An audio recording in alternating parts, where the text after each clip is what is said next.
अभिरा और सुवर्णा गाड़ी से जा रहे होते हैं बीएसपी के साथ। तभी एक आदमी उनके गाड़ी के सामने आता है और ड्राइवर से कहता है मुझे बचाओ मुझे बचाओ। ये लोग पीछे से कहते हैं कि ड्राइवर को कि कांच ऊपर करो करके खिड़की बंद करो, लेकिन उतने में ही वो आदमी ड्राइवर को आगे पुश करता है और उसे बेहोश करके बाहर निकाल के फेंकते हैं। उतने में ही उस आदमी के बाकी के मेंबर्स भी आ जाते हैं और गाड़ी में घुसने की कोशिश कर रहे होते हैं। सुवर्णा और अभिरा उनसे फाइट करती है, लेकिन वो लोग सुवर्णा को बाहर निकाल के पेड़ से टकरा के सुवर्णा गिर जाती है नीचे और वो अभिरा और बीएसपी के साथ गाड़ी में बैठ के आगे चले जाते हैं। यहाँ पे अभिरा उन गुंडों के साथ अकेले ही फाइट कर रही होती है। उतने में ही वो गुंडे गाड़ी आगे रुकाते हैं और अभिरा और बच्चे को बाहर निकालते हैं। अभिरा देखती है कि वहाँ से अबीर की जीप आ रही है। वो उसे हाथ दिखा रही होती है हेल्प हेल्प करके, लेकिन अबीर का ध्यान नहीं होता है। ये देख के कि अभिरा हेल्प हेल्प करके पुकार रही है, वो गुंडे वापस बीएसपी और अभिरा को वो गाड़ी में बिठा देते हैं। अभिरा जी जान से कोशिश कर रही होती है अबीर को ये बताने की कि वो मुसीबत में है, उसे हेल्प की ज़रूरत है, लेकिन अबीर का ध्यान वहाँ पे नहीं रहता। अबीर की गाड़ी आगे चली जाती है और अभिरा हताश हो जाती है।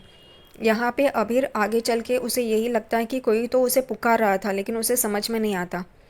आगे चला जाता है तो उसे सुवर्णा रास्ते पे पड़ी हुई दिखाई देती है। वो एकदम से उतरता और कहता है बड़ी माँ आपको क्या हुआ है करके। तभी ड्राइवर भी वहाँ पे आ जाता है और बताता है कि कुछ गुंडे एक दूसरी मैडम को आगे लेके गए और इनको यहाँ पे मार के डाल दिया है करके। अबीर कहता है ड्राइवर को आप दूसरी मैडम के घर वालों को बताओ, मैं इनको घर लेके जाता हूँ गोयनका हाउस। तभी ड्राइवर एकदम चौंक जाता है, आपको कैसे पता? तो वो कहता है मुझे पता है, ये बड़े लोग हैं, मुझे इनके बारे में पता है। और वो सुवर्णा को गाड़ी में लेके चला जाता है गोयनका हाउस। यहाँ पे अभिरा फाइट कर रही होती है इन गुंडों से, लेकिन वो लोग बच्चे को बीएसपी को छीन लेते हैं और अभिरा को रास्ते पे फेंक देते हैं।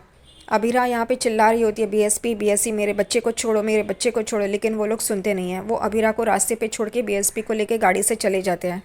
अभिरा को काफ़ी चोटें आती हैं, लेकिन फिर भी वो बीएसपी बीएसपी चिल्ला रही होती है। वो एकदम से उठती है और कहती है कि बहुत मिन्नतों के बाद बीएसपी मेरे पास आया। उसे याद आती है वो डॉक्टर की बात जो कहती है कि तुम्हारा 1 महीने में मिसकैरेज होगा, ये प्रेगनेंसी रिस्की है करके। लेकिन फिर भी वो कहती है बीएसपी तुम मेरे पास आए हो, तुम्हें कुछ नहीं होगा, तुम्हारी मम्मा है ना, तुम्हें कुछ नहीं होने देगी, मैं तुम्हें कुछ होने नहीं दूंगी करके। इतने मिन्नत के बाद तुम मेरे पास आए हो और फिर मैं तुम्हारे साथ ही हूँ, मैं तुम्हें कुछ नहीं होने दूंगी। और वो उठती है और उस गाड़ी के पीछे पीछे भागना शुरू कर देती है। थोड़ी दूरी पे उसे एक साइकिल मिलती है और वो साइकिल लेके उस गाड़ी के पीछे पीछे जाती है। जाते जाते वो अरमान को कॉल लगा रही होती है, लेकिन अरमान का कॉल चार्जिंग पे होता है, इसलिए उसको समझ में नहीं आता। यहाँ पे अबीरा का मोबाइल डिस्चार्ज होने को आता है क्योंकि उसकी बैटरी ख़त्म हो रही होती है। यहाँ पे अबीर सुवर्णा को लेके घर पे आ जाता है। मनीष जी और सुरेखा परेशानी होते हैं, उनको कॉल कर रहे होते हैं सुवर्णा को, लेकिन वो उठाती नहीं है। यहाँ अबीर सुवर्णा को लेके गोयनका हाउस आता है। तभी सुलेखा और मनीष जी देखते हैं और एकदम से चौंक जाते हैं क्या हुआ करके। अबीर कहता है कि इनका एक्सीडेंट हो गया, रोड पे ये गिरी थी। यहाँ पे फर्स्ट एड लगाते हैं मनीष जी सुवर्णा को और अबीर को पूछते हैं ये कैसे हुआ। सुलेखा डॉक्टर को बुलाती है और मनीष जी को कहती है डॉक्टर थोड़ी देर में आ रहे हैं। अबीर जाने को निकलता है, तभी मनीष जी उसे हाथ पकड़ के रोकते हैं। वो खून उसके हाथ पे लग जाता है और वो उसको पुरानी यादें आ जाती है और वो वही बोलता है जो बचपन में उसने बोला रहता है। ये सुन के मनीष जी चौंक जाते हैं, उससे पूछते क्या बोला तुमने? तो वो बात को संभाल लेता है और कहता है कुछ नहीं करके। मनीष जी अबीर को कहते हैं वॉशरूम में ये धो लो करके, और उसे बता ही रहे होते वॉशरूम यहाँ पे है, लेकिन अबीर तुरंत वहाँ पे चला जाता है। आधे रास्ते पे जाता है और वो एकदम से पीछे मुड़ के देखता है। मनीष जी कहते तुम्हें कैसे पता है यहाँ पे वॉशरूम है करके। वो बोलने ही जा रहा होता है, उतने में सुवर्णा होश में आते हैं, इसलिए अबीर कहता है ये होश में आ रही है करके। और मनीष जी एकदम से सुवर्णा के पास आते हैं और कहते हैं कैसी हो तुम, क्या हुआ करके। और वो कहता है तुम्हें पता है ये लड़का तुम्हें यहाँ पे लेके आया, और वहाँ पे दिखा था तो अबीर वहाँ पे नहीं होता, अबीर वहाँ से चला गया होता है। यहाँ पे सुवर्णा कहती है अभीरा और दक्ष कहाँ है? तभी मनीष जी कहते वो तो घर पे होंगे ना। तो वो कहती है नहीं मेरे साथ थे और कुछ गुंडे उन दोनों को किडनैप करके लेके गए हैं, जल्दी अरमान को बताओ। मनीष जी तुरंत अरमान को फ़ोन करने के लिए फ़ोन लगाते हैं। यहाँ पे अभीरा उस जगह पे पहुँचते हैं जहाँ पे वो गुंडे बीएसपी को लेके आए होते हैं। अभीरा तुरंत वो लोकेशन अरमान को भेजती है और कहती है बीएसपी किडनैप हो गया है, और उसका फ़ोन डेड हो जाता है।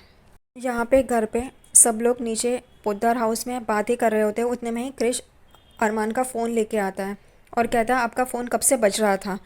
आपने देखा नहीं क्या? तो अरमान कहता है नहीं करके। वो फ़ोन देखता है तो अबीरा के 10 मिस कॉल होते हैं। वो अबीरा को कॉल लगाता है लेकिन अबीरा का कॉल स्विच ऑफ आता है, बंद होता है उसका कॉल।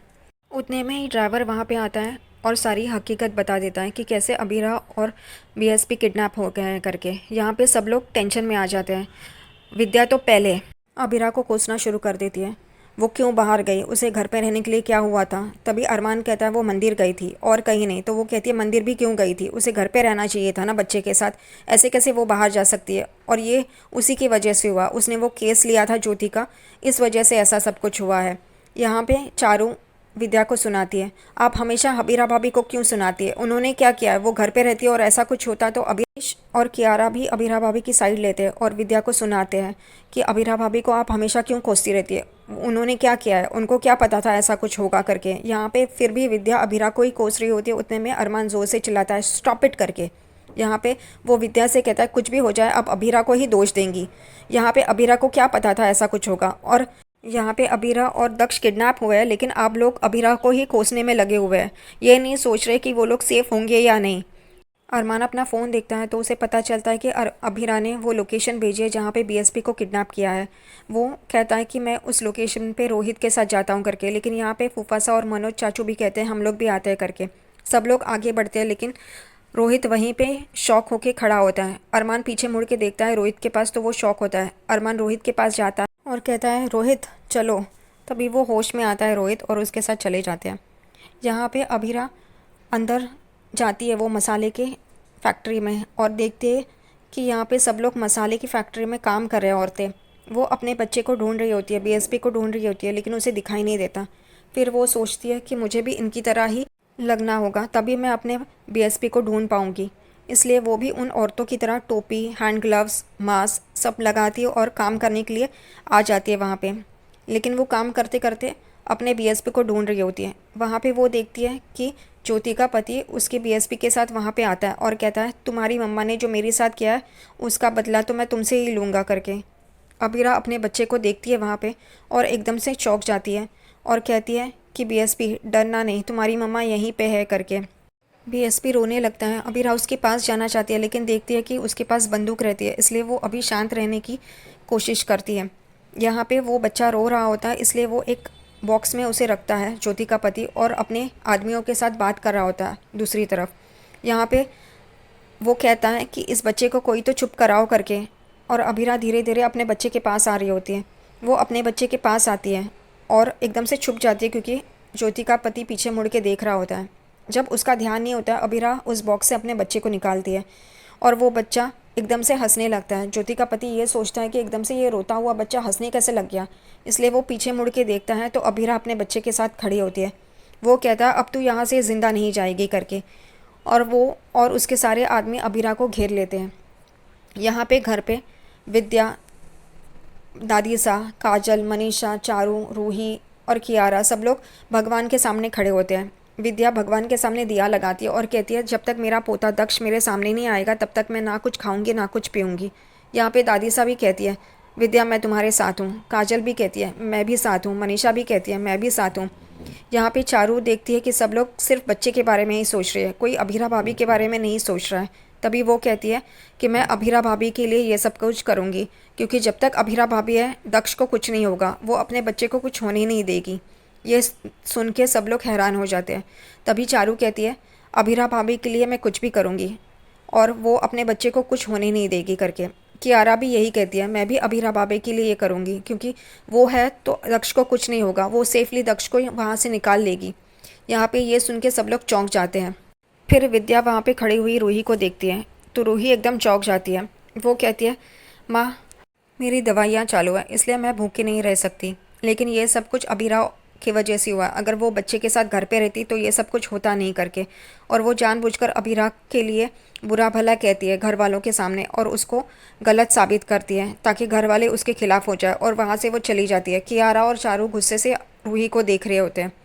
दूसरी तरफ यहाँ पे रोहित, अरमान, मनोज चाचा और फूफा सा क्रिश वहाँ पे आ जाते हैं जहाँ पे अबीरा ने उन्हें लोकेशन भेजा होता है। वहाँ पे ऑलरेडी बाहर पुलिस खड़ी होती है। अरमान अंदर जाने की कोशिश करता है लेकिन पुलिस उनसे अंदर जाने नहीं देती। वो अरमान कहता है मेरी बीबी और बच्चा अंदर है, वो किडनैप हुआ है, मुझे जाने दीजिए अंदर। लेकिन पुलिस कहते हैं नहीं, आप नहीं जा सकते अंदर करके। यहाँ पे फुफासा अरमान को कह रहे होते हैं कि पुलिस है ना, वो लोग सेफली अभीरा और बच्चे को बाहर निकालेंगे, तुम यहाँ पे खड़े रहो चुपचाप शांति से। अभीरा यहाँ पे गुंडों के बीच खड़ी होती है और वो यही सोच रही होती है कि अभी यहाँ से बाहर निकलना है। ज्योति का पति अभीरा को कहता है अब तुम हमारे बीच में हो, अब तुम यहाँ से ज़िंदा जा नहीं सकती बाहर करके। लेकिन अभीरा भी चालाक है। अभीरा अपने पल्लू से बीएसपी को ढक देती है और वहाँ पे मिर्ची पाउडर रहता है वो सबकी आंखों में डालती है और वहाँ से भाग जाती है। सब लोग अपनी आंखें मलते रहते हैं। वो लोग भी आखिरकार अभीरा के पीछे पीछे जा ही रहे होते हैं। तभी अभीरा भाग रही होती है, सब बॉक्सेस टेबल्स यहाँ वहाँ उथल पुथल करती है और वहाँ से भाग रही होती है। यहाँ पे बाहर सब लोगों को चिंता होती है। एकदम से वहाँ पे गोली की आवाज़ आती है। अरमान, रोहित, फूफासा, क्रिश, मनोज चाचा सब लोग एकदम चौंक जाते हैं कि बच्चे को या अभीरा को गोली तो नहीं लगी, क्या हुआ अंदर करके। उतने में ही गेट खुलता है और बॉक्सेस गिरने लगते हैं और पीछे स्कूटी से अभीरा अपने बच्चे के साथ बाहर आ रही होती है। ये देख के सब लोग चौंक जाते हैं और एकदम से अभीरा को देखने लगते हैं। लेकिन पीछे देखते हैं तो ज्योति का पति और उसके गुंडे सब अभीरा के पीछे पीछे भाग रहे होते हैं। ज्योति के पति के हाथ में बंदूक रहती है और अभीरा के ऊपर तानी होती है। अभीरा सेफली अपने बच्चे के साथ स्कूटी से अरमान और इन लोगों के पास आ जाती है, पहुंच जाती है। उतने में ही अरमान नीचे से एक लकड़ा उठाता है और ज्योति के पति के हाथ पे मारता है और उसकी बंदूक नीचे गिर जाती है। सब हवलदार उन गुंडों के पीछे भागते हैं पकड़ने के लिए और अरमान ज्योति के पति को पकड़ता है और मारता है और कहता है मेरी बीबी और बच्चे को कैसे किडनैप किया तूने।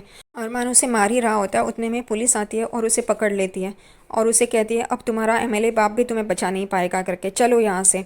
यहाँ पे अभीरा ने कितने अच्छी तरह से अपने बच्चे को सेफली बाहर निकाला, ये देख के मनोज चाचा तालियां बजा के उसकी तारीफ़ करते हैं।